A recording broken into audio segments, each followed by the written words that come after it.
There have been a lot of people weighing in on what's happened over there, and many of them have been celebrities. Now, I will start with that. There's been criticism saying, you know what, why are these actors and celebrities weighing in on a big political story? For you, why express your opinion? You were with the stay crowd. Why is it so important to you? Well, basically because the politicians have made a balls up of the whole situation. That's a simple enough explanation, right? So they ask a question, sometimes that's the answer. Really why, you know, one would refrain from saying anything if we felt that some kind of intelligence was at work. But what seems to be at work is kind of opportunism of the worst kind of order, and playing on people's fears and playing on the real problem that's been in this country for some time. A disaffected minority, you know, and actually it's it reflects very similar to what's going on in the States, I'm afraid, and a minority that's been ignored for too long, and they haven't had the responsibility, the powers that be, to understand exactly what it was they were doing. So the Leave campaign has yet no real plan, you know, right. No real kind of came into it without any real plan and order.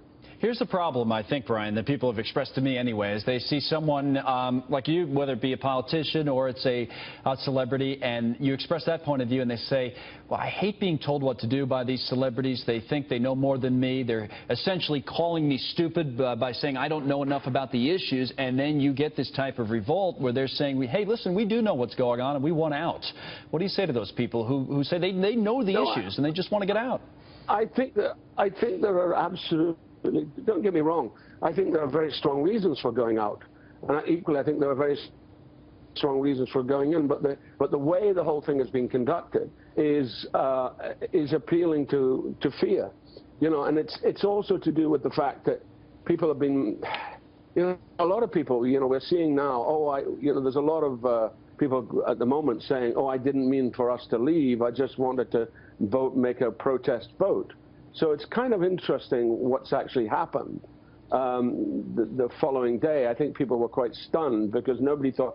I think the person, interestingly enough, who was stunned more than anybody was probably Boris Johnson. You know? Who may be the next prime minister, by the way. Stunned as much as anybody. Yeah. That, in fact, that we were leaving the common market. I don't think he really thought that was going to happen. Well, and as they say, he's been somewhat hoisted by his own petard. Yeah, well, and he very well may be the next prime minister. That's what a lot of people seem to be talking about. So, well, yes, I'm hoping it's going to be Theresa May. Not that I'm a conservative, but that's the person I would like to see. Okay.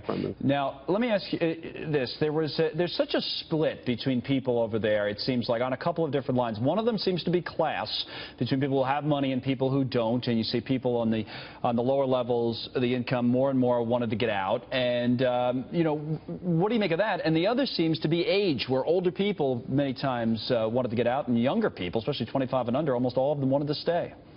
Well, this was exactly the same in the Scottish referendum 2 years ago. It was the same thing. It was the older people who were actually it turned out to be a silent majority, who actually voted to say no to Scotland leaving the United Kingdom. And it's very much a repeat of the same thing. I think that we underestimate the power that the older people who are quite frankly fed up with the situation. And I have enormous sympathy for people who, because one of the problems is that the Labour Party is in total disarray at the moment, and the Labour Party is supposed to be the party of the workers, but they've lost contact almost completely. Yep. And we are seeing the result of it. And everybody's going, oh, look what's happened, isn't it terrible? But, you know, quite frankly, it's been heading that way for a long time. Yeah.